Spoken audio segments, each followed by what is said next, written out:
Hello everyone, कैसे हो आप सब। एक बार पुनः स्वागत है आप सभी का हमारे अपने YouTube channel A to Z biology classes पर।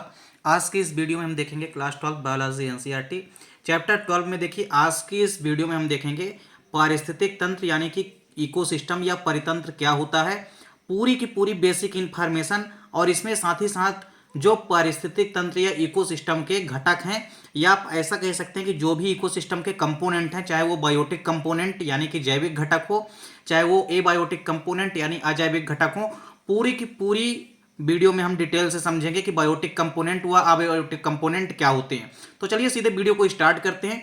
देखिए, सबसे पहले यदि हम बात करते हैं किसी भी इकोसिस्टम की या परितंत्र की, तो परितंत्र शब्द का प्रयोग, या आप ऐसा भी कह सकते हैं कि इकोसिस्टम शब्द का प्रयोग सबसे पहले किसने किया, तो एजी टेंसले ने किया था 1935 में। सबसे पहला क्वेश्चन तो आपको यही याद रखना है कि 1935 में इकोसिस्टम टर्म जो है सबसे पहले किसने दिया, एजी टेंसले ने दिया।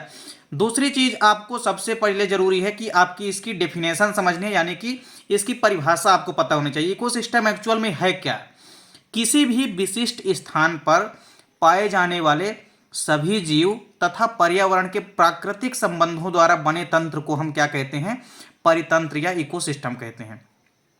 अब आप इसके पहले देखिए, जब आप इकोलॉजी पढ़ते हैं तो इकोलॉजी का मतलब होता है कि किसी भी इन्वायरमेंट में या पर्यावरण में बायोटिक व अबायोटिक कंपोनेंट का आपस में क्या रिलेशन है, उनके मध्य जो संबंध है, वही तो क्या होती है, इकोलॉजी।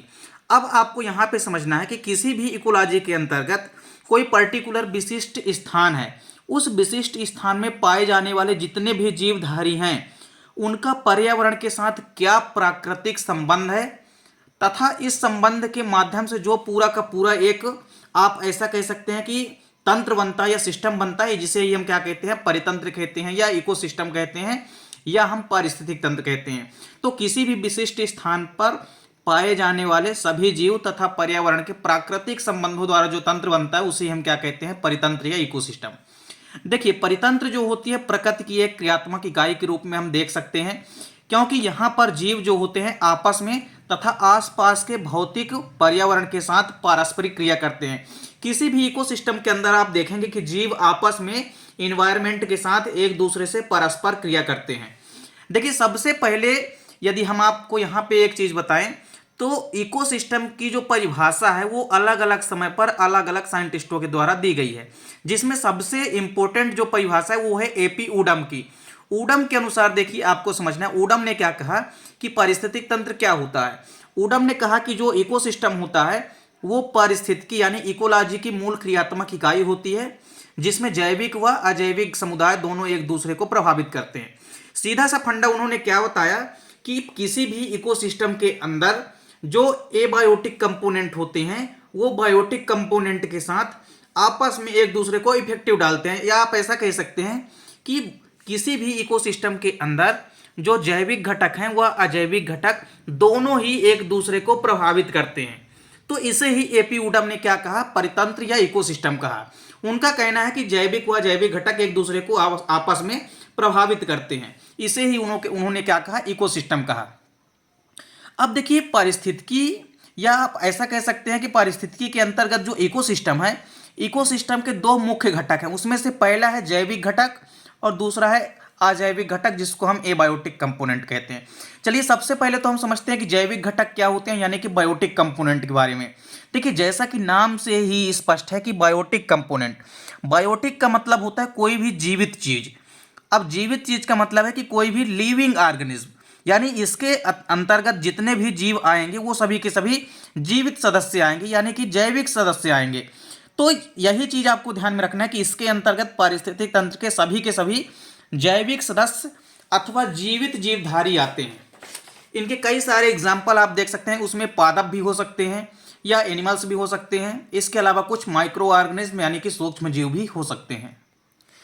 देखिए, अब जो जैविक घटक हैं, जैविक घटकों को पुनः 3 श्रेणियों में बांटा गया है। उन 3 श्रेणियों में देखिए, जो पहली श्रेणी है वो है उत्पादक यानी कि प्रोड्यूसर। इसके बाद जो दूसरी श्रेणी के अंतर्गत आते हैं वो है उपभोक्ता यानी कि कंज्यूमर्स। फिर इसके बाद तीसरी श्रेणी में आते हैं अपघटक यानी कि डिकम्पोजर। सबसे पहले देखिए, हम समझते हैं कि उत्पादक यानी कि प्रोड्यूसर क्या होते हैं। प्रोड्यूसर में सीधी सी बात है कि इसके अंतर्गत सभी के सभी हरे पौधे आते हैं, यानी कि सभी के सभी ऑल ग्रेन प्लांट इसके अंतर्गत आते हैं। तो प्रोड्यूसर के अंतर्गत सभी हरे पौधे आते हैं, और हरे पौधे तो आपको पता ही है कि स्वपोषी यानी कि ऑटोट्रॉपिक होते हैं। ऑटोट्रॉपिक मतलब होता है कि ऐसे सभी जीवधारी या ऐसे पेड़ पौधे जो कि अपना भोजन स्वयं बना सकते हैं, वो स्वपोषी या ऑटोट्रॉपिक कहलाते हैं। अर्थात ये प्रकाश संश्लेषण की क्रिया द्वारा अपना भोजन स्वयं बनाते हैं। आपको पता है कि फोटोसिंथेसिस या प्रकाश संश्लेषण की क्रिया होती है, जिसमें कोई भी उत्पादक या हरे पौधे क्या करते हैं, पर्णहरित सूर्य के प्रकाश की उपस्थिति में H2O तथा CO2 से क्रिया करके आपस में अपना भोजन ग्लूकोज यानी कि कार्बोहाइड्रेट का निर्माण करते हैं। इसके एग्जाम्पल तो आपने पहले ही देख लिया कि सभी के सभी जितने भी हरे पौधे आएंगे सभी के सभी उत्पादक या प्रोड्यूसर कहलाते हैं। तो प्रोड्यूसर में आपने क्या देखा कि इसके अंतर्गत सभी हरे पौधे आते हैं जो कि स्वपोषी होते हैं, अर्थात अपना भोजन जो स्वयं बना सकते हैं जीव, वो सभी के सभी प्रोड्यूसर या उत्पादक कहलाते हैं। इसके बाद कंज्यूमर्स की बात आती है। कंज्यूमर्स यानी कि उपभोक्ता। इसके अंतर्गत देखिए सभी के सभी विषम पोषी जीव आते हैं। विषम पोषी जीव यानी हेट्रोट्रॉपिक जीव। हेट्रोट्रॉपिक का मतलब होता है ऐसे सभी जीवधारी जो कि अपना भोजन स्वयं नहीं बना पाते हैं, अर्थात अपने भोजन के लिए किसी दूसरे जीव पर आश्रित होते हैं, उन्हें हम हेट्रोट्रॉपिक यानी कि विषम पोषी जीव कहते हैं। बेसिकली ये जो विषम पोषी जीव होते हैं ये उत्पादकों द्वारा निर्मित भोज्य पदार्थों का ही उपभोग यानी कि भक्षण करते हैं। इन्हें ही हम उपभोक्ता कहते हैं। देखिए उपभोक्ता में यदि हम समझें तो उपभोक्ता बेसिकली क्या करेंगे, उपभोक्ता जो है इन उत्पादकों का ही तो भोज्य पदार्थों का उपभोग करेंगे। मतलब उत्पादकों द्वारा जो निर्मित भोज्य पदार्थ है इनका भक्षण कौन करेंगे, तो इनका भक्षण उपभोक्ता करते हैं। क्यों? क्योंकि ये अपना भोजन स्वयं नहीं बना सकते हैं, अर्थात इसी कारण तो ये उत्पादकों का भक्षण करेंगे।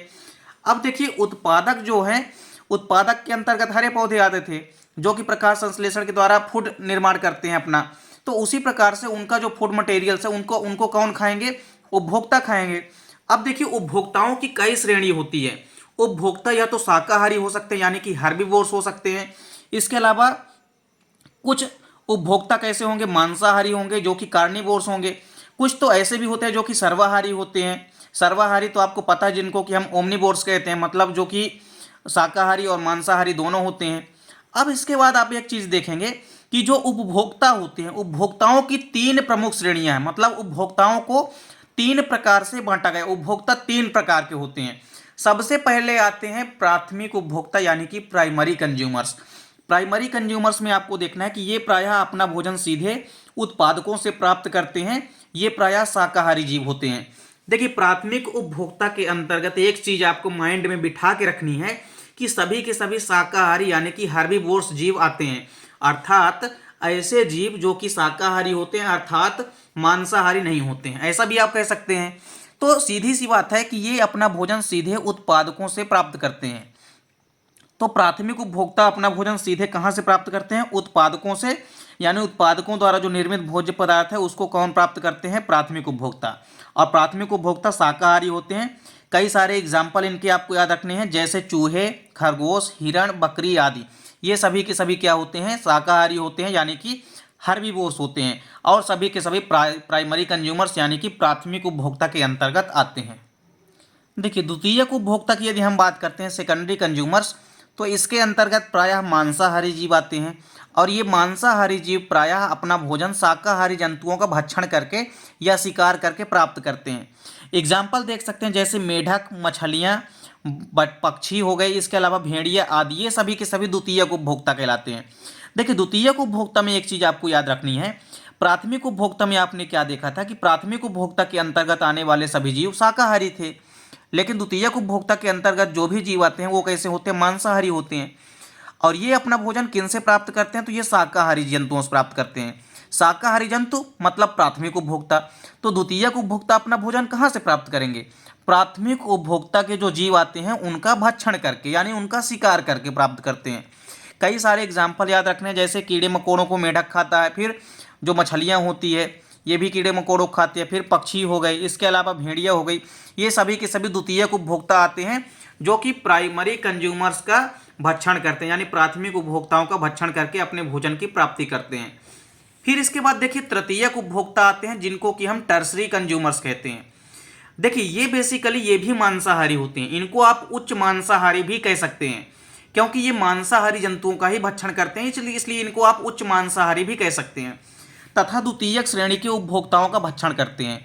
अब जो तृतीयक उपभोक्ता होते हैं ये द्वितीयक श्रेणी के उपभोक्ताओं का भक्षण करेंगे और ये स्वयं किसी का शिकार नहीं होते हैं, इसीलिए इन्हें हम उच्चतम उपभोक्ता भी कहते हैं। देखिए तृतीयक उपभोक्ता को हम टॉप कंज्यूमर्स यानी कि उच्च उपभोक्ता भी कहते हैं। क्यों? क्योंकि देखिए तृतीयक उपभोक्ता तो सभी का भक्षण कर सकते हैं, लेकिन इनका स्वयं कोई भक्षण नहीं कर पाता है, इसीलिए हम इन्हें उच्च उपभोक्ता कहते हैं यानी कि टॉप कंज्यूमर्स कहते हैं। कई सारे एग्जाम्पल आपको याद रखने, जैसे बड़ी मछलियां हो गई, इसके अलावा बाज हो गया, शेर हो गया, चील व बाघ आदि, इतने सारे एग्जाम्पल आपको याद रखने। वैसे तो और कई सारे एग्जाम्पल आप यहाँ पे ऐड कर सकते हैं। तो देखिए टर्सरी कंज्यूमर्स के अंतर्गत सभी के सभी उच्च मांसाहारी जीव आते हैं जो कि मांसाहारी जंतुओं का ही भक्षण करते हैं, अर्थात द्वितीयक उपभोक्ता वाले जंतुओं का ही भक्षण करते हैं, और इन्हें हम उच्चतम उपभोक्ता कहते हैं। ये चीज भी आपको ध्यान रखनी है। इसके बाद देखिए लास्ट में आते हैं अपघटक यानी कि डिकम्पोजर। देखिए कोई भी जब तृतीयक उपभोक्ता के प्रायः जीव, या आप ऐसा भी कह सकते हैं कि उच्च उपभोक्ता के जीव जब प्रायः खत्म हो जाते हैं, तो उनके शरीर का भक्षण करने वाले कुछ विभिन्न प्रकार के माइक्रो ऑर्गेनिज्म, सैप्रोफाइटिक यानी कि मृतोपजीवी जीव जैसे कि बैक्टीरिया, एक्टिनोमाइसिटीज तथा कवक आदि आते हैं। ये सभी के सभी अपघटक के अंतर्गत आते हैं, और ये प्रायः मृत जीवों के जटिल यौगिकों को अपघटित कर देते हैं। किनमें? सरल यौगिकों में। मृत जीवों के अंदर जो जटिल यौगिक उपस्थित होते हैं, जटिल कॉम्प्लेक्स या जटिल कंपाउंड जो होते हैं, उनको ये सरल कंपाउंडों के अंतर्गत अपघटित कर देते हैं। इसके बाद देखिए अबायोटिक कंपोनेंट की यदि हम बात करते हैं, इसके अंतर्गत सभी के सभी इन्वायरमेंट या पर्यावरण के अजीवित भौतिक रासायनिक कारक आते हैं। मतलब फिजिकल और केमिकल दोनों प्रकार के फैक्टर आते हैं जो कि इन्वायरमेंट से बिलोंग करते हैं। तो इसके अंतर्गत पर्यावरण के जितने भी अजीवित चीजें हैं, मतलब जिनमें जीवन नहीं है, तो अजीवित चीजें जो कि जीवन के लिए तो इंपॉर्टेंट है पर इनमें खुद जीवन नहीं है, तो अजीवित भौतिक रासायनिक कारक इसके अंतर्गत आते हैं। इन्हें प्रायः 3 भागों में बांटा जा सकता है। देखिए सबसे पहले तो आप ऐसा कह सकते हैं कि अकार्बनिक पदार्थ यानी कि इनऑर्गेनिक सब्सटेंस। तो इनऑर्गेनिक सब्सटेंस जैसा कि नाम से ही स्पष्ट है कि अकार्बनिक पदार्थ है, मतलब जिनमें कार्बन युक्त पदार्थ नहीं होंगे। तो इनमें कौन कौन आते हैं? प्रायः इसके अंतर्गत देखिए खनिज तत्व आते हैं। अब खनिज तत्व में आप देख सकते हैं कई सारे खनिज तत्व हो सकते हैं, जैसे पोटेशियम, फास्फोरस, कैल्शियम व मैग्नीशियम। इसके अलावा देखिए कई सारी गैसें भी आती है इनऑर्गेनिक सब्सटेंस के अंतर्गत, जैसे ऑक्सीजन, नाइट्रोजन, कार्बन डाइऑक्साइड आदि। तो इनऑर्गेनिक सब्सटेंस में आपको याद रखना है कि कुछ प्रमुख खनिज तत्व आते हैं और कुछ गैसें आती है। इसके बाद देखिए कार्बनिक पदार्थों की यदि हम बात करते हैं, तो ऑर्गेनिक सब्सटेंस के अंतर्गत प्रोटीन, लिपिड्स, कार्बोहाइड्रेट्स आदि कार्बनिक पदार्थ आते हैं। ये पदार्थ जैविक व अजैविक घटकों के बीच मध्य संबंध स्थापित बना करके रखते हैं। देखिए कार्बनिक कंपाउंड जो होते हैं, बेसिकली इनमें कार्बन की मात्रा होती है, इसीलिए तो इनको हम कार्बनिक कंपाउंड कहते हैं। तो आप चाहे प्रोटीन की बात करेंगे या लिपिड्स की या कार्बोहाइड्रेट्स की, इन सब में कार्बन की मात्रा पाई जाती है। तो ये सभी के सभी कार्बनिक यौगिक हैं, अर्थात ऑर्गेनिक सब्सटेंस या ऑर्गेनिक पदार्थ के अंतर्गत आते हैं। तो दूसरे प्रकार के आप समझ सकते हैं कि जो अजैविक घटक होते हैं उनमें अकार्बनिक पदार्थ आते हैं और एक आते हैं कार्बनिक पदार्थ। अब इसके बाद तीसरे जो कारक आते हैं वो होते हैं जलवायवीय कारक।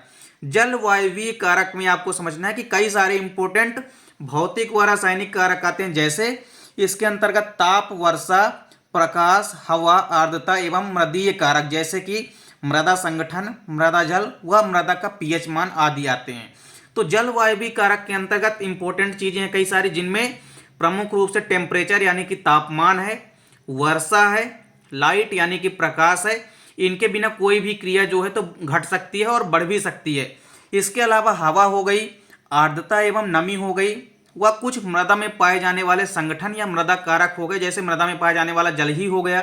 तो ये सभी के सभी जलवायवीय कारक के अंतर्गत आते हैं।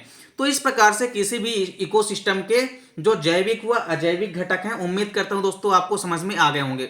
दोस्तों वीडियो अच्छी लगे तो लाइक और कमेंट जरूर कीजिएगा, साथ ही साथ दोस्तों के बीच ज़्यादा से ज़्यादा शेयर कीजिएगा। मिलते हैं दोस्तों नेक्स्ट वीडियो में, तब तक के लिए जय हिंद, वंदे मातरम।